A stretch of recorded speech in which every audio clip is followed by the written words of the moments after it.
होश में हमारे शब्दों को ध्यान से सुनना। जब इतना गलत हो जाता है तो अपना चेहरा अपने को पसंद नहीं आता और अपना जीवन अपने को पसंद नहीं आता और अपने अंदर से मन कहने लगता है नष्ट कर दो इस शरीर को। फिर वो जो आगे की लीलाएं होती है, अच्छा ऐसा हुआ, फांसी लगा ली, जहर खा लिया, ये कर लिया, वो कर लिया।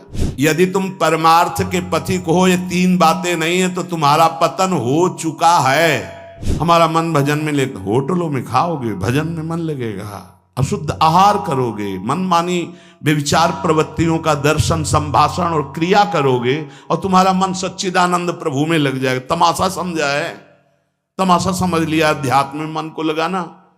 अपनी दिनचर्या में इतना पावर है कि जहर भी समन हो जाएगा। मीरा जी का समन हो गया ना। अगर नियम है 1:45 बजे उठने का, स्नान का, तो 1:45 बजे ही उठना चाहिए, 2 नहीं बजना चाहिए।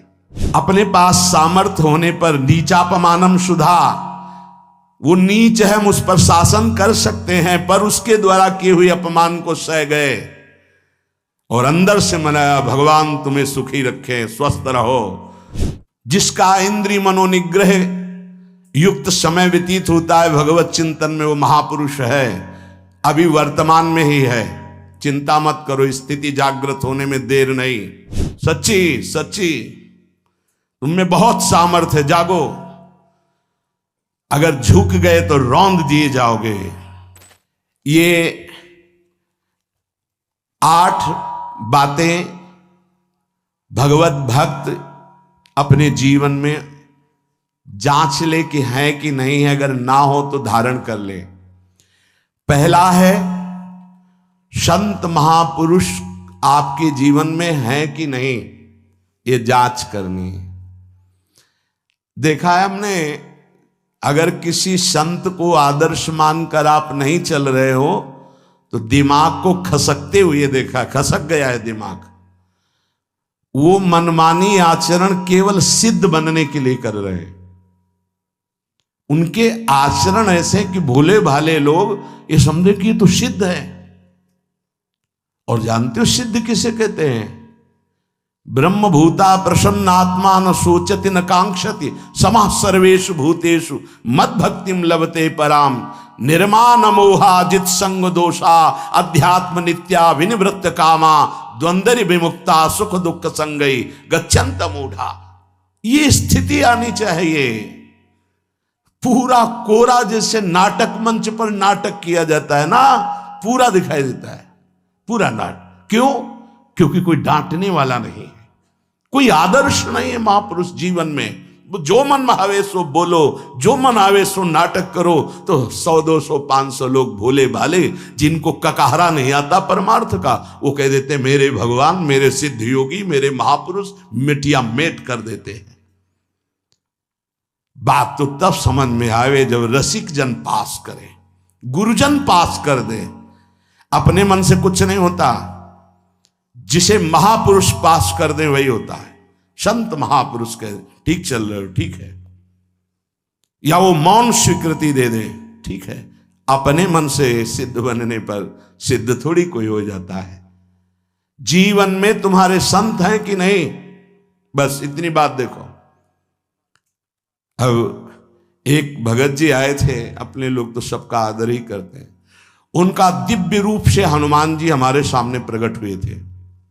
सच्ची बात कह रहे हैं, जिस समय दिव्य रूप हनुमान जी ने धारण किया तो हनुमान जी महाराज के ही भाई पवन पुत्र भीम कंपायमान थे। भीम जैसे हनुमान जी वैसे भीम, बड़े बड़े पर्वतों को अपनी टक्कर से चूर करने की सामर्थ्य रखने वाले। अभी पैदा ही हुए थे भीम और गोद में लिए हुए माता कुंती चल रही थी। अचानक सिंह निकला, दहाड़ हुई तो गिर गए भीम। तो जो जिस चट्टान पे गिरे चकना चूर हो गई चट्टान, और उस आवाज से भयभीत होकर भाग पड़ा सिंह। अभी गोद में बच्चा थे। वो भीम जिस समय प्रार्थना की कि भैया मैं तुम्हारा वो दिव्य रूप देखना चाहता हूं, तो उनका काहे को तुम व्यर्थ में ऐसा तुम नहीं देख पाओगे। तो उनका हमारी लालसा है आपका छोटा भाई हो तो पट्टहास किया हनुमान जी का वो दिव्य रूप कि कंपायमान होकर कह रहे थे, हे वायुपुत्र, हे पवन पुत्र, तुम अपने रूप का संवरण करो, मेरी सामर्थ्य नहीं। और वो व्यक्ति ऐसे कह रहा, मैं दिव्य हनुमान। हम कह रहे पाखंड मत करो, ठीक से चलो तो ये सब भगवत स्वरूप अनुभव में आ जाएंगे। ठीक से चलो, बड़ा विचित्र स्वरूप है। जब तक जीवन में कोई संत नहीं तो हम ये देख रहे हैं कि वो जीवन या तो पाखंड में सकिल जाएगा और या तो व्यर्थ के चिंतन में फंसा हुआ अपने को मान लेगा कि मैं सिद्ध हूं। आपका शब्द, आपकी दृष्टि, आपकी चेष्टा, तस्मात् शास्त्रम प्रमाणम ते, तब सिद्ध माना जाता है। बहुत सिद्धों के दर्शन हुए, गंगा किनारे सिद्धों का हमने कभी नहीं देखा ऐसा प्रमादी। सिद्ध प्रमादी नहीं होता। 95 वर्ष की आयु पूज्य स्वामी श्री ओंकारानंद सरस्वती जी महाराज 4 बजे एक अपने निज जन से कहते, वो स्वेटर पहना दीजिए। बोले स्वामी जी अभी तो धूप है।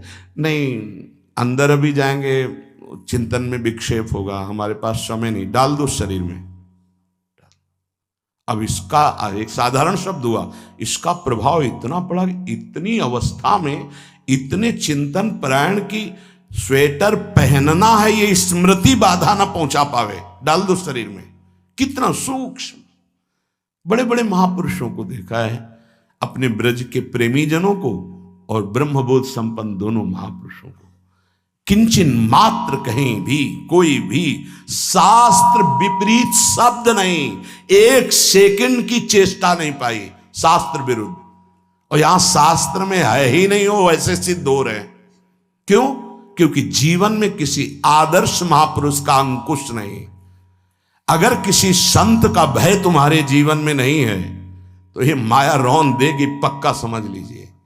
कोई महापुरुष तुम्हारे ऊपर अंकुश लगाने वाला हो तो इसीलिए जो देहाभिमानी जी होते भाग पड़ते हैं, क्योंकि उनकी सिद्धावस्था में वो बाधा पहुंचाएंगे गुरुजन।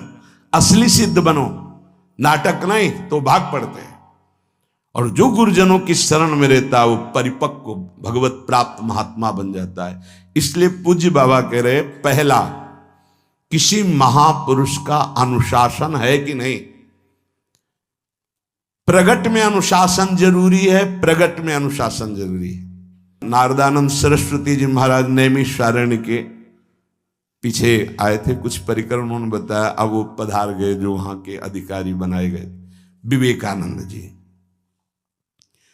नए वस्त्र धारण करके आ गए। सदवई में मना है, यदि ऊपर का नया वस्त्र हो तो नीचे का पुराना और मलिन होना चाहिए।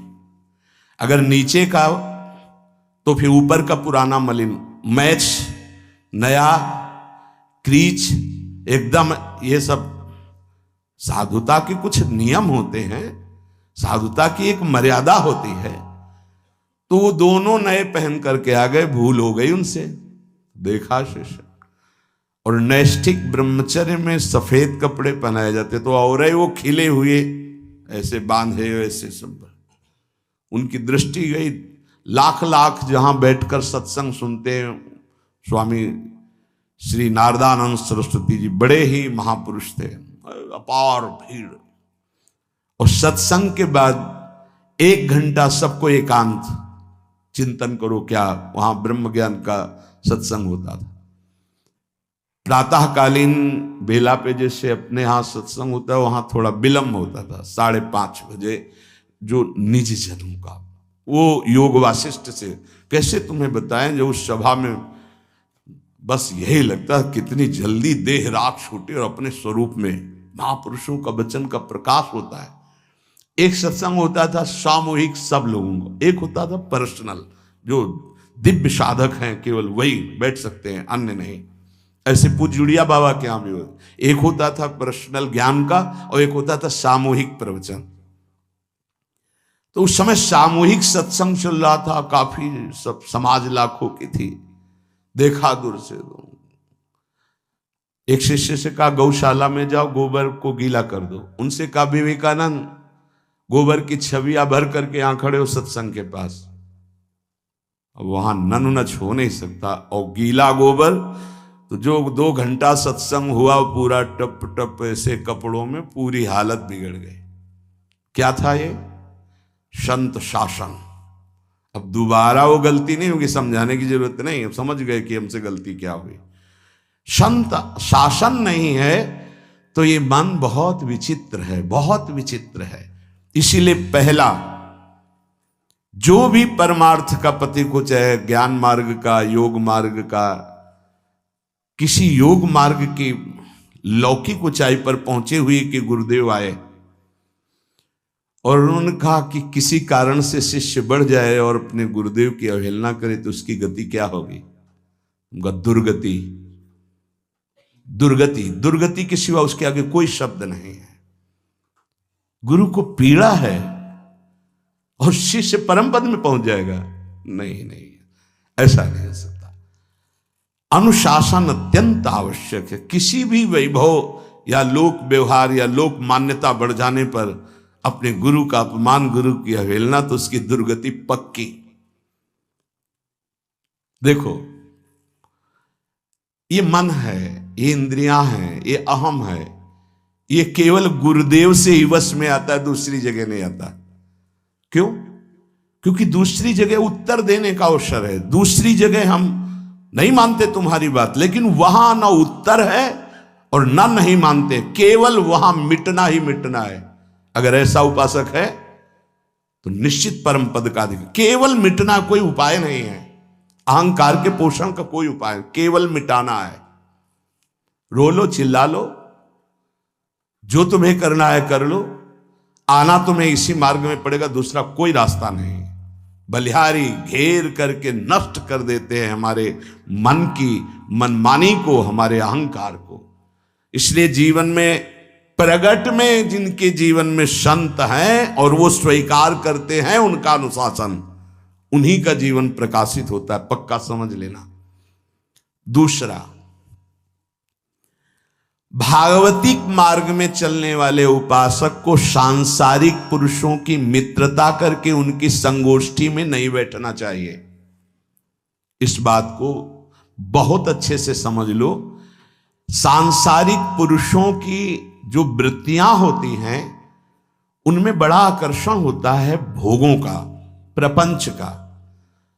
जो साधक भ्रमणशील हैं, अगर वो गृहस्थों के यहां जाकर उनकी सैयाओं पर सोते हैं तो उनकी दुर्दशा क्या होती है चित्त की, वो खुद अनुभव करके देख ले। आज तो शास्त्रीय पद्धति को समझा ही नहीं जा रहा। जब बड़े बड़े सुभट गंगा किनारे त्याग, वैराग्य, ज्ञान के मिले ना, तो आगे का रास्ता खुलता चला गया। सांसारिक पुरुषों के समुदाय में बैठना था। वो तुम्हें भगवान कहेंगे, ईश्वर कहेंगे, अवतार कहेंगे, उनको कुछ ज्ञान नहीं। आप मान बैठेंगे अपने को भगवान, अपने को ईश्वर, अपने को अवतार मानिए, तो आप जो अवतार है ना, ईश्वर है ना, भगवान है, उनसे विमुख हो जाएंगे। यहां जो भी अवतरित हुए हैं भगवत पार्षद, वो सदैव दैन्य ही रहे हैं। आप देख लीजिए, उच्च कोटि के महापुरुष चाहे जितनी ऊंचाई पर चढ़े हों, सदैव भगवान की ही स्थापना की है। भगवान के नाम की, रूप की, लीला की, धाम की, भगवत महिमा की स्थापना की है, अपनी नहीं, अपने पार्थिव शरीर की नहीं। ध्यान रखना, जितने महापुरुष प्रकट हुए भगवान की स्थापना की। अगर हम संसारिक पुरुषों का संग करेंगे तो कई तरह से हानि हो जाएगी। सत्संग हो रहा है, बस इतने जो चाहो बैठ जाओ। हमारा पर्सनल एकांतिक केवल गुरुदेव से संबंध है और उनके द्वारा बताई हुई उपासना में हमारा समय व्यतीत होना चाहिए। कोई हमारा मित्र नहीं होना चाहिए, अलग से संगोष्ठी नहीं होनी चाहिए विषयी पुरुष की, सांसारिक पुरुष की। तीसरा, किसी भी अपनी निंदा करने वाले के प्रति कभी भी बुरा व्यवहार बर्ताव नहीं करवाना चाहिए, क्योंकि भगवान प्रेरित करते हैं निंदा करा करके महान बनाने के लिए। ये शब्द याद कर लो। जब तुम्हारी निंदा होने लगे, प्रतिकूलता होने लगे, विपत्ति आने लगे, संकट सताने लगे, तो जान लेना कि तुम्हारी अध्यात्म की भूमिका उठने वाली है, पक्का। ये अध्यात्म की भूमिका उठना बहुत कठिन होता है। अध्यात्म का प्रवचन कर लेना बहुत सरल होता है, नहीं?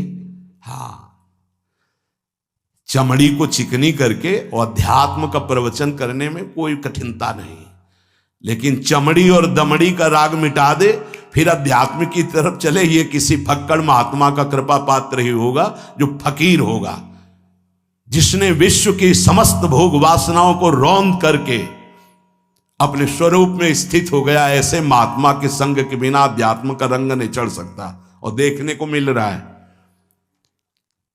जब तक हमें अध्यात्म का परिचय नहीं है तब तक कहीं भी हम राजी हो जाते हैं। अरे राजी होने को तो टाकीज के सामने देखो जाके, हजारों की भीड़ लगती, लाइन में खड़े होते हैं, पैसा देते हैं, और क्या देखने जाते हैं? झूठा तमाशा। उनको आप क्या कहोगे? ज्ञानी कहोगे? सत्संगी कहोगे?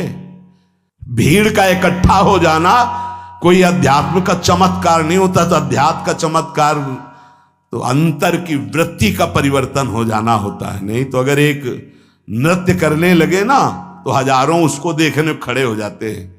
फिर 14 संगीत बज रहे हैं, फिर इसके बाद अगर हजारों ये बैठे मनोरंजन कर रहे हैं तो इनका कोई महत्व तो नहीं। अगर एक महात्मा कह देता है कि तुम वास्तविक भगवत मार्ग के पथिक हो तो धन्य हो गया जीवन, और 1 करोड़ लोग कह दें कि परमार्थ का पथिक है तो मान्यता नहीं मानी जाएगी। ये अध्यात्म है। अध्यात्म इसीलिए कह रहे हैं कि सांसारिक पुरुषों की संगोष्ठी में रति न करे।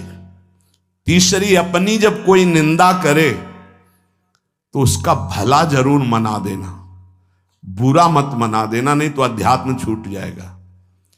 अपने पास सामर्थ्य होने पर नीचापमानम सुधा, वो नीच है, हम उस पर शासन कर सकते हैं, पर उसके द्वारा किए हुए अपमान को सह गए और अंदर से मनाया, भगवान तुम्हें सुखी रखें, स्वस्थ रहो, और कभी भी हम आपका विरोध नहीं करेंगे। जब अवसर मिले तब फिर हमारी निंदा करना, भगवान तुम्हें स्वस्थ रखे, तुम्हारा कभी अमंगल न हो। ध्यान रखना अध्यात्म। चौथा, अपने मुख से कभी किसी की निंदा ना करना।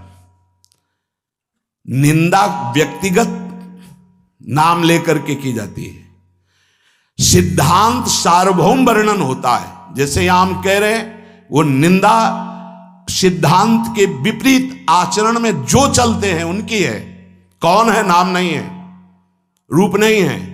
सिद्धांत में चलना एक ये मार्ग, सिद्धांत से बिलक चलना ये पाखंड है। पाखंड और दंभ की निंदा होती, और सत्य की कोई निंदा करे तो वो प्रकाशित होता है। सत्य निंदा से ढकता नहीं। जैसे कोहरा थोड़ी देर के लिए सूर्य को ढकने का नाटक कर सकता है, लेकिन सूर्य जब प्रकाशित होगा तो कोहरे की धज्जियां उड़ जाएंगी। 5वां, मान लेने की इच्छा का त्याग करके अपने समीप जो भी आवे, छोटा बड़ा सबको प्यार और मान देना। ये 8 अच्छे उपासक में सब लक्षण पाए जाते हैं। दूसरों को मान देने का स्वभाव रखना, चाहे छोटा बच्चा ही क्यों न हो। ये नहीं कि धनी मानी बड़ा आकर के धन राशि दे रहा है तो उसका सम्मान हो रहा है, और छोटा प्रणाम कर रहा है उसकी तरफ देखा भी नहीं जा रहा। नहीं, बच्चे से लेकर कोई भी सबको एक ही प्यार की दृष्टि से देखना, भगवत भाव से देखना, अपने को मान रहित और दूसरों को मान देने का स्वभाव बना देना। 6वां, अपनी इंद्रियों को सदाचार परायण रखना। इंद्रियां ये सदैव व्यभिचार की तरफ भागती हैं। नेत्र व्यभिचार दोष, बार बार दूसरों के प्रति देखना आकर्षणकारी, कैसा भी दोष अंदर का भाव हो, नेत्र दोष। दूसरों की बातें सुनना, श्रवणेंद्रिय दोष। वाणी से दूसरों की चर्चा करना, वाणी, ऐसे हर इंद्रिय अपने व्यभिचार में जाना चाहती है। सदाचार परायण उपासक होता है। कल की बात है, कल चिंतन हो रहा था श्रीमद् भगवत गीता जी का। अगर उपासक में सदाचार इंद्रियों की पवित्रता नहीं है तो ढकोसला के सिवा कुछ नहीं रहेगा। ये अच्छे से समझ लो। इंद्रियों का विलास चल रहा, खुला दिखाई देता है, खुला। तो एक दृष्टि होती है, उसमें दिखाई देता है। अंतर में ब्रह्म बैठा हुआ शांत मौन है और ये समझ नहीं पा रहा, केवल नाटक पे लगा हुआ है। अपना मन, अपनी इंद्रियां यदि संयम में नहीं है, सदाचार में नहीं है, तो ढकोसला ही है, आडंबर ही है, नाटक ही है। पक्का समझ लीजिए। अगर वो संयमी नहीं है, जितेंद्रीय नहीं है, मनोनिग्रही नहीं, तो अध्यात्म क्या है? क्या प्रवचन हो रहा है? किस बात का प्रवचन हो रहा है? जो अनुभव हुआ उसका हो रहा है, शास्त्र सम्मत हो रहा है। जितेंद्रियता नहीं, इंद्रिय निग्रह नहीं, मनोनिग्रह नहीं। छठवां, सदाचार परायण, अर्थात इंद्रिय और मन शास्त्राज्ञा के अनुसार चले। जिसका इंद्रिय मनोनिग्रह युक्त समय व्यतीत होता है भगवत चिंतन में, वो महापुरुष है। अभी वर्तमान में ही है, चिंता मत करो, स्थिति जागृत होने में देर नहीं। बंद रखो अपनी खिड़कियों को, कहीं माया की हवा ना घुस जाए। सच्ची सच्ची तुम में बहुत सामर्थ्य है, जागो। अगर झुक गए तो रौंद दिए जाओगे। एक एक बात अच्छे से समझ लो। मुस्कुरा के, प्रेम व्यवहार दिखा के, अपनापन करके फिर तुमको अधीन किया जाएगा। माया भगवती बहुत बलवती है। ऐसे करके फिर ऐसे प्रहार करती है, क्योंकि साधक बहुत प्रवीण है। ऐसे में अपने को बचा लेगा, लेकिन ऐसे में बचाना बहुत कठिन होता है। हमारी बात को समझ लेना, ऐसे में बचाना बहुत कठिन होता है, बहुत कठिन होता है। समर्पण का मिश, सेवा का मिश, अपनापन का मिश। हमारी इंद्री, हमारा मन बहुत धोखेबाज है। हमें कोई धोखा नहीं दे सकता। ये हमारा मन, हमारी इंद्रियां हमको धोखा देती है। साधु, साधक, परमार्थ पथिक, भक्त इस बात से परम सावधान। सदाचार और सरलता, संयम के साथ हमारा समय व्यतीत होना चाहिए। किसी के गवाही की जरूरत नहीं है, किसी के प्रमाण की जरूरत नहीं। आप खुद अपने हृदय की भूमिका को नाप लीजिएगा। कितनी ऊंचाई पर चढ़ रहे हो, आपको खुद अनुभव में समझ में आ जाएगा। जो इंद्रियों का गुलाम, मन के द्वारा भ्रष्ट आचरण करने वाला है, वो कुछ भी हो, कोई भी हो, कहीं भी हो, दुर्गति शब्द से ही संबंध है। जीते जी दुर्गति, फिर फांसी ऐसी लगे तेषम दुख न हो। सच्ची मानना, जब गलत हो जाता है आचरण, तो अपना मन अपने को कहता है नष्ट कर दो, ये जीवन किस काम का। होश में हमारे शब्दों को ध्यान से सुनना। जब इतना गलत हो जाता है तो अपना चेहरा अपने को पसंद नहीं आता, और अपना जीवन अपने को पसंद नहीं आता, और अपने अंदर से मन कहने लगता है नष्ट कर दो इस शरीर को। फिर वो जो आगे की लीलाएं होती है, अच्छा ऐसा हुआ, फांसी लगा ली, जहर खा लिया, ये कर लिया, वो कर लिया। वो इन्हीं इंद्रिय और मन की फिसलन को नहीं सह पाया। अच्छा, किसी महापुरुष का शासन नहीं था, नहीं, उस चूक में भी बचत हो जाती है। एक बहुत बड़े महापुरुष के समीप रहने वाले से चूक हो गई, तो उन्होंने अपने आसन के पास आसन लगवाया। सब साधुकों ने कहा कि बहुत बदनामी होगी, क्योंकि आपका नाम आगे है और वो आपके आश्रित है, ऐसा है किसी महापुरुष के। उन्होंने कहा तुम क्या समझते हो, ये बाया है, चूक हो गई, अब इसको कभी चूक नहीं होगी ऐसा बना देंगे, कभी त्रुटि नहीं होगी, इसको ऐसा बना देंगे। और वो फिर ब्रह्मावर्त बिठूर में रहे, और बहुत अच्छे महात्मा हैं, अब भी हैं।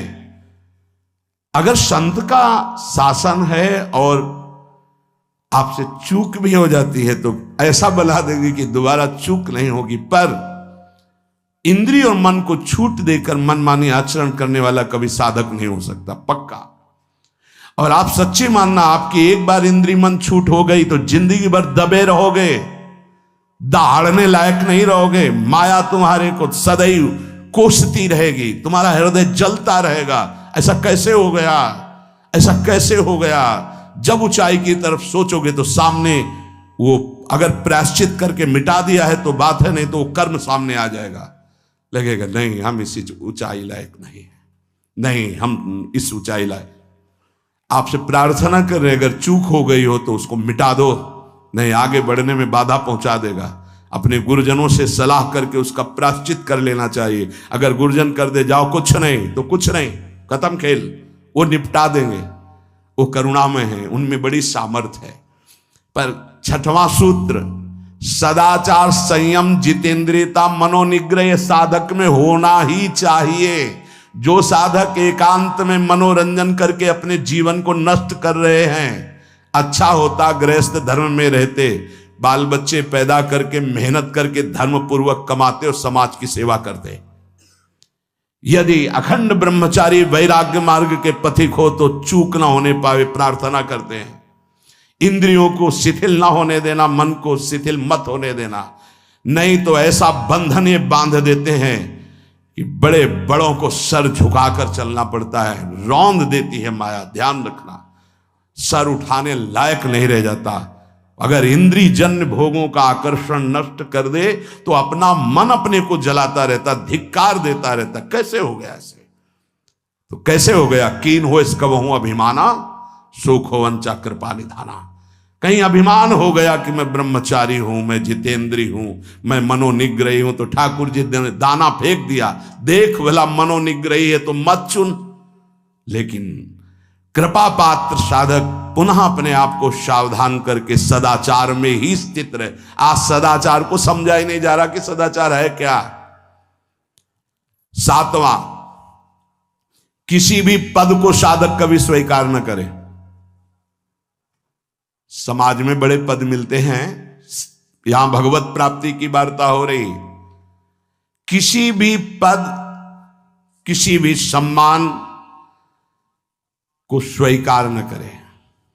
ये सब उपाधियां हैं, अगर उपाधियां स्वीकार की तो उपद्रव शुरू हो जाएंगे। कोई उपाधि स्वीकार न करो तो इतने महान बन जाओगे कि पूरे विश्व में तुम ही होगे। ये भी बात याद कर लो, कोई भी छोटी मोटी उपाधि स्वीकार की तो उस महान को नहीं प्राप्त कर पाओगे। विश्व में तुम ही होगे, या तो ज्ञान में तो एक तुमसे बड़ा कोई है नहीं, और अगर भक्ति में तो तुमसे छोटा कोई नहीं, तो विश्व में तुम ही तो हुए ना। सब बड़े और आप छोटे, विश्व में आप त्रणादपि सुनीचेन, और ज्ञान तो हम ब्रह्मास्मि, सबको समेट लिया अपने में, एक के सिवा दूसरा कोई नहीं। यह है उपाधि रहित महापुरुष की स्थिति। कोई उपाधि स्वीकार न। अनंत ब्रह्मांडों का महारत्न इंद्र नीलमणि, जहां जहां भक्त मेरा चरण रखे वहां वहां रखूं हाथ, पीछे पीछे मैं फिरूं कभी न छाड़ूं साथ। इससे बड़ा कोई पद होगा? निरपेक्षम मुनिम शांतम निर्वैरम समदर्शनम अनुब्रजाम्य हम नित्यम पूये अत्यंगुरेणु भी। जिसकी चरण रज लेने के लिए परब्रह्म परमात्मा पीछे डोलता है, वो है ये पद। जब कोई पद नहीं स्वीकार करता तो ये पद प्राप्त होता है। इसलिए सातवां, किसी भी उपाधि को, पद को साधक कभी स्वीकार न करे। आप यहां के अमुक बन करके अमुक नहीं, सेवाएं सब हैं पर सेवक हूं, कोई पद नहीं। देख लो बड़े बड़े महापुरुषों को। पूज्यपाद उड़िया बाबा जी ने जब देखा तो दंड का विसर्जन कर दिया कि पद की तरफ एक घसीट रहा है। गंगा जी में महाप्रभु चैतन्य देव ने गंगा जी में जो हमारे परम पद के बीच में आएगा वो सबका प्रवाहित कर देना ही उचित है। बहुत समझना, पूरे जीवन भर याद रखना, यह अध्यात्म है। अध्यात्म कभी कोई भी उपाधि स्वीकार ना करे। वो बहुत जल्दी उपाधियां सामने लिख दी जाती हैं, तभी कोई वो स्थिति ही नहीं आती। उपाधि, हमारे ब्रजमंडल में एक से एक महापुरुष हुए हैं।